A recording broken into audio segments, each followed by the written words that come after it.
Hablaremos de Basilio III de Rusia y de la maldición que cayó sobre él.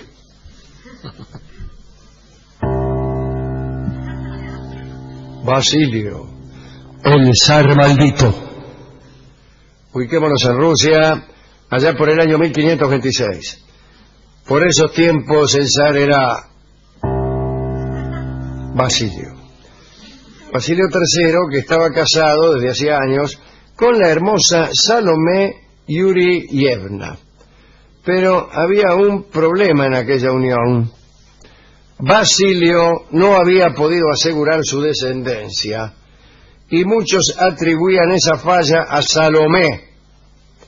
Bueno, Basilio, aunque sentía un gran cariño por su esposa, sentía la presión de los cortesanos que se había vuelto insoportable. Y el zar ya se había empezado a preguntar si no había llegado el momento de reemplazar a su esposa por otra más fecunda. Y tenía miedo, por otro lado, de perder su propia capacidad de procreación, ya que tenía entonces 50 años, que en aquellos tiempos era mucho, y ahora también.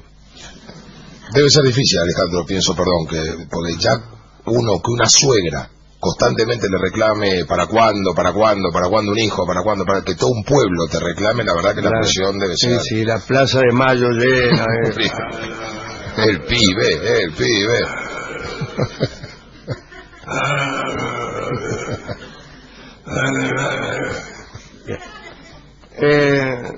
Salomé, la mujer consciente de la decepción de su marido, andaba meta a viajar, dele visitas a los curanderos, dele fricciones con una mezcla de aceite y miel, que según decían era el único remedio para la falta de fertilidad. Cuentan que Basilio, ya medio desesperado, no podía ver un nido en la rama de un árbol sin que le saltaran las lágrimas. Solía decir que los pájaros eran más felices que él. Decía, ay, los pájaros son más felices que yo. Y se iba. Le tiraba con la gomera. Claro. Había anulado una parte del protocolo ruso que decía que cada cortesano que tuviera un hijo debía presentárselo al zar. Basilio no podía soportar que le presentaran hijos ajenos. También le preocupaba que sus dos hermanos, Yuri y André, heredaran el trono. Aunque los quería mucho, los consideraba unos ineptos, cosa que efectivamente eran. Un día algunos boyardos, es decir, algunos nobles, creyeron llegado el momento de hacerle llegar a Basilio una recomendación. He aquí la recomendación de los boyardos. Esta frase fue guardada en los libros de historia y es la siguiente: Señor, la higuera estéril debe arrancarse para plantar otra en el huerto. Le dijeron. Lindo para tenerlo de amigos. Sí. Cuentan que Basilio, sin remordimiento alguno, le aconsejó a su esposa que se retirara a un convento. Ella respondió que no merecía tal penitencia después de toda una vida de amor fiel. Entonces Basilio se enojó, porque era bueno, pero cuando decían algo que a él no le parecía, se enojaba. Es decir, era malo.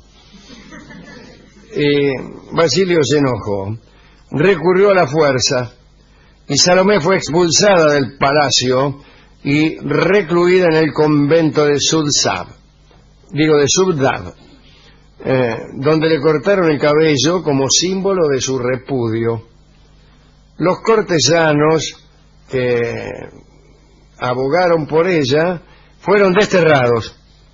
Después de librarse de Salomé, Basilio empezó a buscar otra. Dice, bueno, ahora voy a buscar otra. Pero según las reglas de la Iglesia Ortodoxa, el hombre que repudiaba a su mujer no podía volver a casarse mientras ésta viviera. Ya adivino el futuro. Basilio decidió hablar con el patriarca. El patriarca le lanzó una advertencia que incluía una maldición. Le dijo, si contraes segundas nupcias antes de que se muera tu primera mujer, tendrás un hijo malvado. El terror y la desdicha asolarán tus estados y acortará tu vida. Después de escuchar al patriarca, Basilio terminó de decidir que no le importaba nada y que se iba a casar igual. Después de todo, el patriarca le había dicho que tendría un hijo, que era lo único que le importaba. No le preocupaba que fuera temible ni malvado o que su propia vida terminara pronto. Según la costumbre, el zar ruso debía llamar a todas las jóvenes casaderas del país para llamar a la ceremonia del Svotrini, la mirada, ceremonia en la que el zar elegía a su mujer. Llamaban a todas las chicas del país, fíjese con la cantidad de habitantes que tiene Rusia, ¿no? Basilio optó por renunciar a ese concurso de belleza y anunció por sorpresa que se quería casar con Elena Glinskaya, una lituana hermosa que le había gustado. Elena había sido educada en Europa Occidental. Dice que impresionaban sus costumbres liberales, siempre distintas, claro, a las de las doncellas rusas, que andaban ahí ancladas en la ignorancia, en la mojigatería y en la superstición. Una de las virtudes que ostentaba Elena Glinskaya era su escote, adornado en su zona neurálgica por toda clase de piedras preciosas. Basilio estaba tan enamorado de ella y de su escote que para quitarse años a pedido de su nueva novia se afeitó la barba, lo cual para los hombres piadosos de su tiempo rayaba en el sacrilegio. Bueno, las ceremonias duran 3 días. Los procedimientos más o menos mágicos con los que se bendijo a la pareja para que fuera fecunda fueron muy notables. Se espolvorearon los hombros con lúpulo. La comitiva encendió cirios hincados en toneles de grano. Les hicieron beber jarros de hidromiel. En el lecho nupcial se lanzaron espigas de trigo. Es muy molesto polillar sobre espigas de trigo, les aseguro. Y cuando la pareja se dirigió a los aposentos, fueron despedidos por un cerrado aplauso para estimularlos, ¿no? Se supone que cuando uno lo aplauden, empieza a portarse con mucho fervor. En realidad no sucedió nada, y el pueblo empezó a murmurar que Dios desaprobaba la segunda unión de Basilio. Por fin, varios meses después, llamaron a un monje llamado Panfusio Borowski. ¿Qué hace Panfusio? Panfusio Borowski alquila. Yo no voy. 2 ambientes, baño y cocina. Bueno, este Borowski se mandó unas plegarias y parece que Dios escuchó, pues Elena quedó embarazada.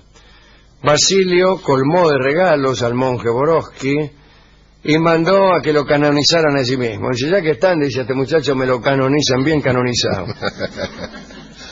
En agosto nació un niño llamado Iván, que iba a ser nada menos que Iván el Terrible. Dicen que en el momento de su nacimiento retumbó un trueno en el cielo diáfano. Dicen aquellos que buscan rimas y no las encuentran, o las encuentran de este orden, ¿no? Que más que rimas son ripios. El caso es que comenzó a cumplirse la maldición del patriarca. Basilio salió un día, supongo yo que a pasear, no, a cazar. Lo supuse porque estaba por dar vuelta a la hoja y no sabía dónde iba el tipo. Iba a cazar. Y regresó con una herida en la cintura. Parece que le metieron un tiro en la cintura. Herida que no dejó de supurar nunca. Ningún médico pudo curarla. El caso es que el zar incluso apestaba. Tenía feo olor la herida. Él mismo, ¿no? En su desesperación, se echaba sobre la herida litros y litros de vodka para ver si sanaba, y si le sobraba algo se la tomaba. Pero la infección creció y Basilio un día entró en agonía. Dijo, momento, entré en agonía. Su último pedido fue que se lo consagrara monje para salvar su alma. Dijo: no quiero que me entierren como un monarca todopoderoso, entiérrenme mejor como un monje. Poco antes de morir lo llamaron Fray Barham, y con ese nombre murió pocas horas después. No sé después de qué manera se habrán arreglado en el cielo. ¿Quién es este que llegó? ¿Cómo si era el rey? ¿Cómo si era el emperador? No, porque era monje. Uy, Dios. Bueno. La maldición siguió entonces su curso, ya no en el cielo, sino en la tierra. Helena quedó como regente y, temerosa de que los hermanos antes citados, los incompetentes, quisieran arrebatarle el poder, los apresó, los mandó en cana. Los hermanos de Basilio murieron de hambre en la cárcel, por algún imperdonable olvido, no les dieron de morfar y se murieron. Los partidarios de los hermanos de Basilio juraron vengarse. El 3 de abril de 1538 Helena murió tras dolores espantosos. Ella se cuidaba mucho de lo que comía porque tenía miedo de ser envenenada, pero no pudo adivinar nunca que los frutos que ella misma recolectaba de su jardín habían sido inoculados con la peor ponzoña. Finalmente, a los 8 años de edad, el heredero, Iván el Terrible, quedó huérfano y bajo el cuidado de los cortesanos. Fue creciendo hasta que se hizo cargo del imperio y empezó a dar muestras de una crueldad que ya todos conocemos. Puede que toda esta charla auspicie la idea de que las maldiciones son verdaderas y científicas. Me apresuro a apearme de esa intención, ¿no? Esta maldición se cumplió, pero yo he proferido maldiciones muchas veces y las personas a quien maldije están allí lo más cantantes, lo más campantes, pletóricas de salud y buena fortuna. Han sido objeto de mi maldición arqueros, técnicos, colectiveros, árbitros, etcétera.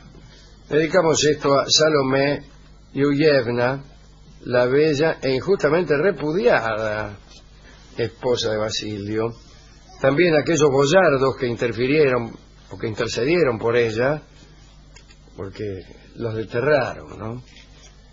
Fuimos a la discoteca a ver qué podíamos encontrar, y una vez que le conté 10 veces este episodio, el discotecario me dijo: pero qué berretín que tenía este tipo de casarse cuando en realidad el patriarca le había dicho que una maldición lo perseguiría, etcétera. Hemos dispuesto entonces que este tango berretín sea el que ilustre esta pequeña charla acerca de Basilio III, las maldiciones, la imposibilidad de casarse hasta que no se muera la mujer anterior, etcétera, etcétera. Juanjo Domínguez, nuestro guitarrista de cabecera, será el encargado de tocar este tango de Pedro Lauren, que se llama, insisto, berretín.